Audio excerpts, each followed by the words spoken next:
नमस्कार दोस्तों। क्या आपने तत्वबोध शब्द सुना है? ये केवल एक ग्रंथ नहीं, बल्कि आत्मचेतना की ओर ले जाने वाला एक प्रवेश द्वार है। ये हमें धीरे धीरे, सरल किंतु गूढ़ शब्दों में समझाता है कि आत्मा क्या है, अनात्मा क्या है और उनके बीच का भेद कैसे जाना जाए। तत्वबोध का अर्थ ही है तत्व का बोध, अर्थात सत्य की प्रत्यक्ष अनुभूति। ये हमें सिखाता है कि जो दृश्य है वो परिवर्तनशील है। देह, इंद्रियां, प्राण, मन, बुद्धि, ये सब अनात्म तत्व है, परंतु जो इन सब का साक्षी है, जो नित्य है, शुद्ध है, बुद्ध है, मुक्त है, वही है आत्मा। इस ज्ञान को पाने के लिए तत्वबोध पहले साधक की पात्रता बताता है: विवेक, वैराग्य, षट संपत्ति और मुमुक्षुत्व। विवेक, नित्य और अनित्य का भेद जानना। वैराग्य, क्षणभंगुर वस्तुओं से आसक्ति का क्षय। षट संपत्ति, शम, दम, उपरति, तितिक्षा, श्रद्धा, समाधान। और अंत में मुमुक्षुत्व, मोक्ष की तीव्र आकांक्षा। जब साधक इन गुणों से युक्त होता है, तब गुरु उसे तत्व का उपदेश देता है। तत्वमसि, तू वही है, यानी जिस परम सत्य को तुम बाहर खोज रहे हो, वो तुम्हारे ही भीतर प्रकाशित है। तत्वबोध हमें बताता है कि ये जगत पंच महाभूतों से बना है: आकाश, वायु, अग्नि, जल, पृथ्वी, और शरीर भी इन्हीं से निर्मित है। परंतु आत्मा इनसे परे है। वो न जन्म लेती है, न मरती है, न वो करता है, न भोगता। वो केवल साक्षी चैतन्य है। जब ये समझ केवल बौद्धिक नहीं, बल्कि अनुभव बन जाती है, तभी प्रारंभ होता है वास्तविक आत्मबोध। और यही है आत्मज्ञान की पहली सीढ़ी: स्वयं को दृश्य से अलग कर दृष्टा के रूप में पहचानना। अब प्रश्न उठता है, यदि आत्मा सदा शुद्ध और मुक्त है, तो फिर बंधन का अनुभव क्यों होता है? अज्ञान कैसे उत्पन्न होता है और उसे नष्ट करने का वास्तविक उपाय क्या है? फिर भी मनुष्य स्वयं को बंधा हुआ क्यों अनुभव करता है? यही प्रकट होता है वो सूक्ष्म कारण, अविद्या। अविद्या क्या है? ये कोई बाहरी शक्ति नहीं, बल्कि आत्मा के वास्तविक स्वरूप को न पहचान पाने की भूल है। जब साक्षी चैतन्य स्वयं को शरीर, मन और बुद्धि के साथ अभिन्न मान लेता है, तब उत्पन्न होता है अहंकार, अहम कर्ता, अहम भोक्ता। तत्वबोध में समझाया गया है कि ये भ्रांति ठीक वैसी ही है जैसे अंधेरे में रस्सी को सर्प समझ लेना। रस्सी कभी सर्प बनी ही नहीं, परंतु अज्ञान के कारण भय उत्पन्न हुआ। उसी प्रकार आत्मा कभी बंधी ही नहीं, परंतु देहाभिमान के कारण बंधन का अनुभव होता है। ये देह 3 स्तरों पर जानी जाती है: स्थूल शरीर, जो दृश्य है, पंच महाभूतों से बना है; सूक्ष्म शरीर, जिसमें प्राण, मन, बुद्धि और इंद्रियां हैं; कारण शरीर, जो अज्ञान का आवरण है, जहां सब कुछ बीज रूप में स्थित है। जब साधक मैं कौन हूं का गंभीर विचार करता है, तब धीरे धीरे ये स्पष्ट होता है कि मैं न स्थूल शरीर हूं, न सूक्ष्म, न कारण। मैं वो हूं जो इन तीनों का साक्षी हूं। यही है आत्मविचार की साधना। जब नेति नेति, ये नहीं का अभ्यास होता है, तब अनात्म तत्व एक एक करके अलग होते जाते हैं, और अंततः जो शेष रहता है वही है शुद्ध चैतन्य। परंतु ये ज्ञान केवल शास्त्र पढ़ लेने से नहीं आता। इसके लिए आवश्यक है श्रवण, मनन और निदिध्यासन। श्रवण, गुरु से सत्य का सुनना; मनन, उस पर तर्कपूर्वक चिंतन करना; निदिध्यासन, उसी सत्य में स्थिर होकर ध्यान करना। जब ये त्रयी पूर्ण होती है, तब अज्ञान का आवरण हटता है और आत्मा का प्रकाश स्वयं प्रकट हो जाता है। जैसे बादल हटते ही सूर्य दिखने लगता है। लेकिन एक सूक्ष्म प्रश्न अभी भी शेष है: यदि आत्मा सदैव प्रकाशित है, तो क्या साधना भी केवल एक माध्यम है? क्या वास्तव में कुछ प्राप्त करना है या केवल भूल को हटाना है? अब सबसे सूक्ष्म प्रश्न सामने आता है: क्या आत्मज्ञान कोई नई उपलब्धि है? क्या हमें कुछ पाना है या केवल अपनी भूल को पहचानना है?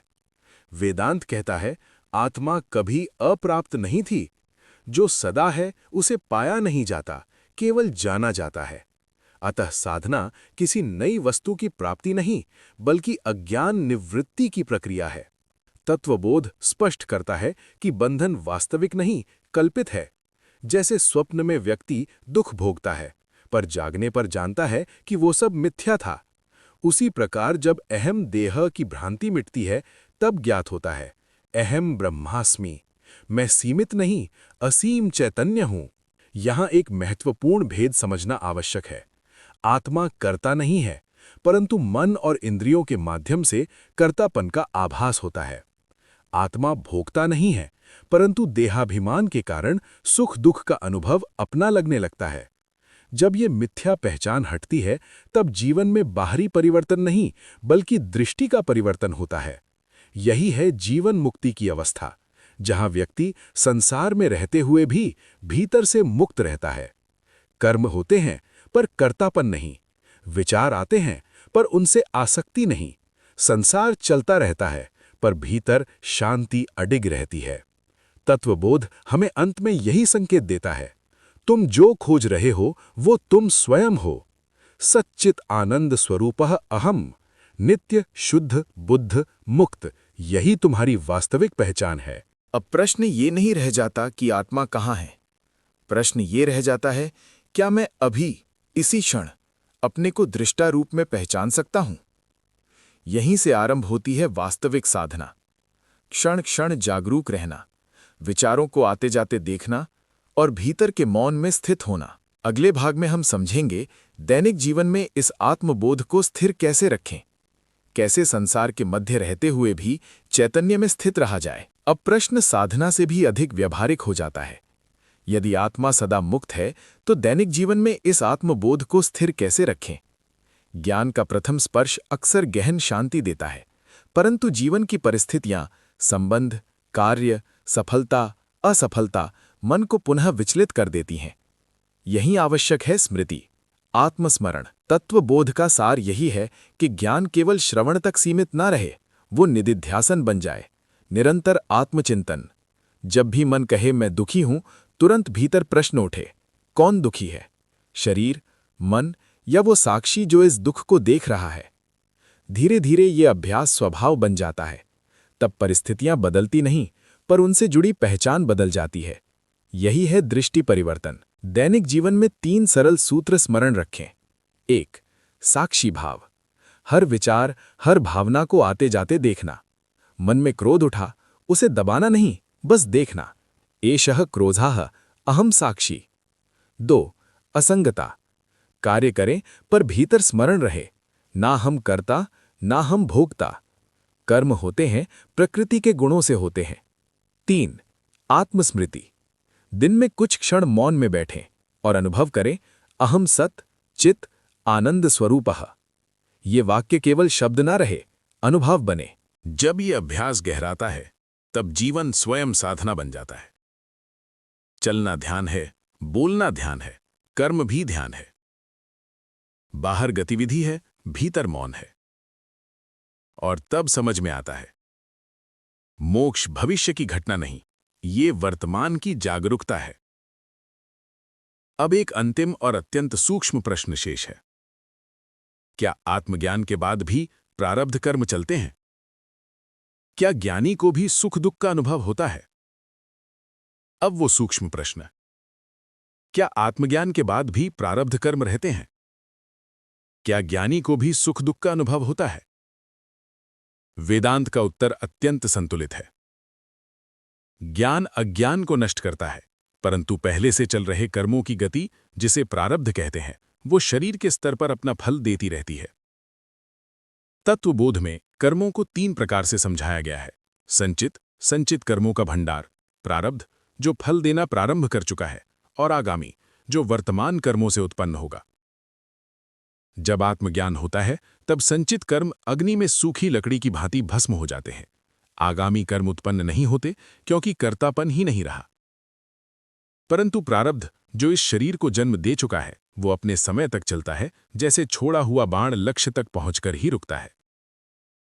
पर यहां एक गहरी बात है, ज्ञानी को सुख दुख का अनुभव शरीर और मन के स्तर पर हो सकता है, पर भीतर वो जानता है, अहम असंगः, अहम साक्षी। दर्द शरीर में है पर मैं उससे अलग हूं, विचार मन में है पर मैं उन्हें देख रहा हूं। यही अंतर है बंधन और मुक्ति में। अज्ञानी दुख से कहता है मैं दुखी हूं, ज्ञानी देखता है दुख उपस्थित है। इस अवस्था को ही जीवन मुक्ति कहते हैं, जीवन रहते हुए भी भीतर से मुक्त। न कोई भय, न कोई अभाव, क्योंकि जो स्वयं को सच्चित आनंद रूप में जान लेता है, उसके लिए संसार केवल एक लीला बन जाता है।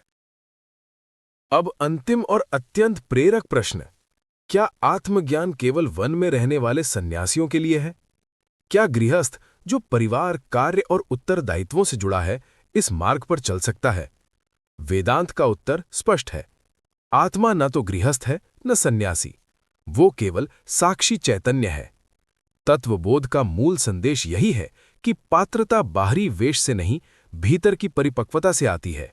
यदि किसी के भीतर विवेक जागृत है, वैराग्य परिपक्व है और मुमुक्षुत्व तीव्र है, तो वो कहीं भी रहते हुए आत्म मार्ग पर अग्रसर हो सकता है। गृहस्थ जीवन स्वयं एक साधना बन सकता है। जब परिवार सेवा का क्षेत्र हो, कार्य योग का माध्यम हो और हर संबंध आत्मचेतना की परीक्षा बन जाए। याद रखें, त्याग का अर्थ वस्तुओं को छोड़ना नहीं, उनसे जुड़ी आसक्ति को छोड़ना है। संसार में रहकर भी असंग रहना, यही सच्चा वैराग्य है। जब व्यक्ति प्रत्येक परिस्थिति में स्वयं से पूछता है, कौन अनुभव कर रहा है, क्या मैं ये बदलता हुआ मन हूं या वो अचल साक्षी, तब धीरे धीरे जीवन ही निधिध्यासन बन जाता है और एक दिन ये स्पष्ट हो जाता है, जिसे पाने की यात्रा प्रारंभ की थी वो कभी खोया ही नहीं था। तत्वबोध की शिक्षा अंततः हमें वहीं लाकर खड़ा करती है, नित्य शुद्ध बुद्ध मुक्त स्वरूपों हम। ना मुझे कुछ जोड़ना है न घटाना, केवल जागना है। यदि ये विमर्श आपके हृदय को स्पर्श करे तो इसे आगे बढ़ाइए, साझा कीजिए, ताकि और भी जिज्ञासु आत्माएं इस प्रकाश से जुड़ सकें। अगले भाग में हम फिर मिलेंगे किसी नए आध्यात्मिक रहस्य के साथ। तब तक जागरूक रहिए, साक्षी बनिए और भीतर के मौन में स्थित रहिए। धन्यवाद।